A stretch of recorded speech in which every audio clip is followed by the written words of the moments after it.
As I have been looking forward to the new Halloween movie coming out later this month, I've been cracking open every installment in the Halloween franchise 8-disc Blu-ray set to revisit some of the sequels. The fast-approaching new movie is erasing all of the mythology about the series that took place after the first, and instead, it will make the 2018 Halloween the true sequel to the second slasher movie of all time. Black Christmas was the first. This means ignoring the family bond that was established in Halloween 2, where Michael was revealed to be Laurie's older brother, and also erases one of my favorite characters in the series, Jamie Lloyd, the niece of Michael Myers. After the second Halloween, actress Jamie Lee Curtis did not wish to return to the franchise at the time, since she was currently scoring big films like Trading Places, 1983, and A Fish Called Wanda, 1988, so she declined to come back. That meant writing a new final girl ingenue for Michael to torment, and that became Jamie Lloyd. Danielle Harris, the orphaned daughter of Laurie Strode, who died in a car accident. Adopted by the Carruthers family, Jamie is living a relatively normal life with some vision of a strange man she doesn't know. However, everything goes to shit October 31, 1988, when Michael Myers awakens from his coma and goes hunting for relatives.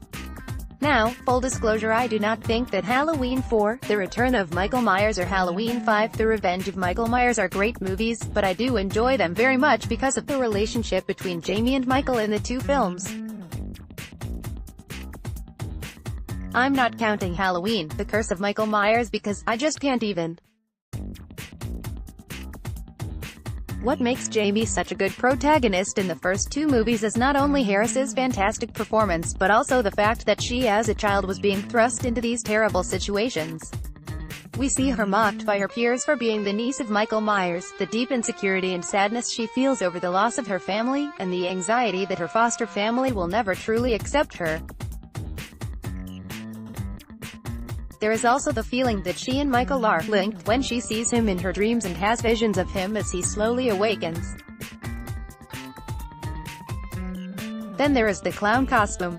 When Jamie says she's found the perfect costume, it is chilling because we all know that the first time Michael ever killed someone was in a clown costume, and this foreshadows the end of the film when Jamie stabs her foster mother in a daze. It is shot from the same perspective of the first Halloween movie, with the first-person point of view.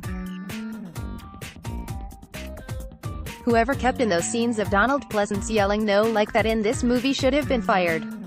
It's a great scene because if we are going to act as though the family is cursed for some reason, let's go the child killer route. Sadly, that sort of gets played down in the following movie, where Jamie is even more of a tragic character, but Harris sells it, and there is also this very iconic scene that I think almost makes the Cult of Thorn stuff watchable. Almost. For many, this scene might seem corny, but what I love about it is that it's the only time we get an idea of what living with this curse might be like for Michael as a person. So many of these movies spent time stripping Michael of his humanity and turning him into a supernatural killing machine that he honestly stops being intimidating. He doesn't have jokes like my boy Freddy, and Jason has a much more sympathetic backstory. Michael, at least, in the beginning, was just a man who was hard to kill, but then slowly became supernatural with all the stakes removed because he can't be killed. Jamie gave Michael his humanity back, and it's the first time we can really remember that he used to look like this. That child is gone, but he did exist, and Jamie, in these movies as his foil, reminds you of the fragility of childhood and how easy it is for a child to be warped into becoming something they are not. And it also shows how Jamie could have become Michael if she didn't have some of the help she got from others in her young life. Jamie Lloyd, as played by Danielle Harris, is perfect, and what she brought to the franchise carried it through two movies that would have been unwatchable without her. So I hope if the new movie chooses to pay homage to any other characters from the sequels, it is Danielle Harris and Jamie, because they were awesome.